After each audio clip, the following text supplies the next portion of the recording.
So, nandito na tayo ngayon sa Chocolate Hills. Ayan, nakikita nyo. Nakikita nyo yung view. Yung view. Ayan, di ba? Ganda.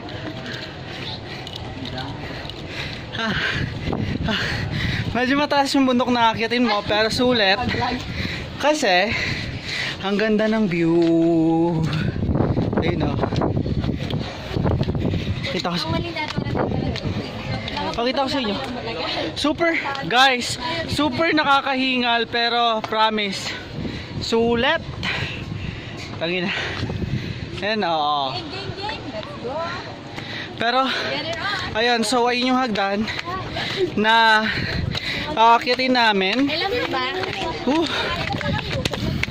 Ayan, so pa-front cam ko na siya, guys. Ayan o.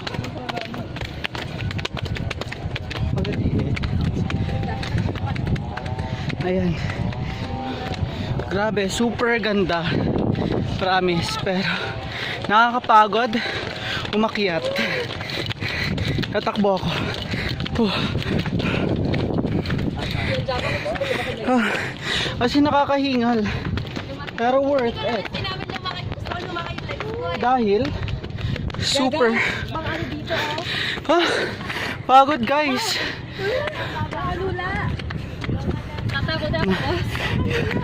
Pagod ako.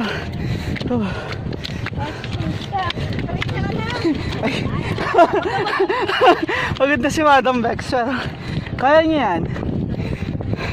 Ayan, guys, yung inakyat namin para makita yung view na ganito. Ayan o.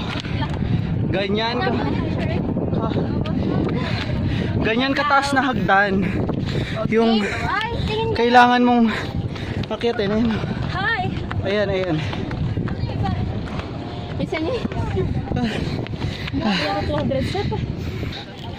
Ayan, so ito na yung pinaka highest peak nung bundok.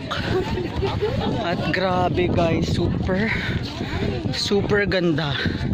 As in, kung meron kayong history book, ito siya. Ito yung nakikita nyo sa mga history books ninyo. Ito siya. Ayan siya. Yan yung nakikita nyo sa mga history books ninyo. Kung nag-hike kasi kayo, ayan siya. Ang ganda. Mainit lang pero grabe, super worth it. Napakaganda ng view. As in, wow. Grabe. Bababa tayo. Tingnan natin ng mabuti. Medyo sunog na yung balat ko, pero sige lang. Super ganda, guys. It's like a dream. Ayan siya, oh.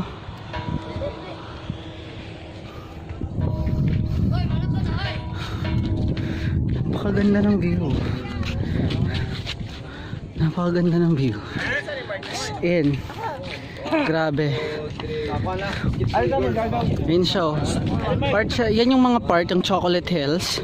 So kapag mainit, nagiging brown siya. Tapos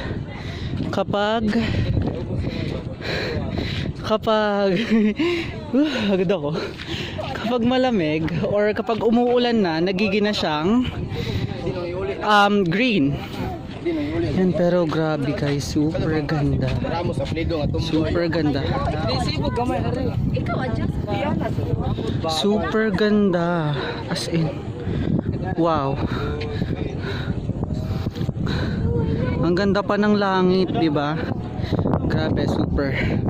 Yan, magti-take ako ng pictures kasama ng Chocolate Hills. Grabe, ang ganda niya. Kahit mainit, kinakaya. Pero ayan, grabe, guys. Super worth it.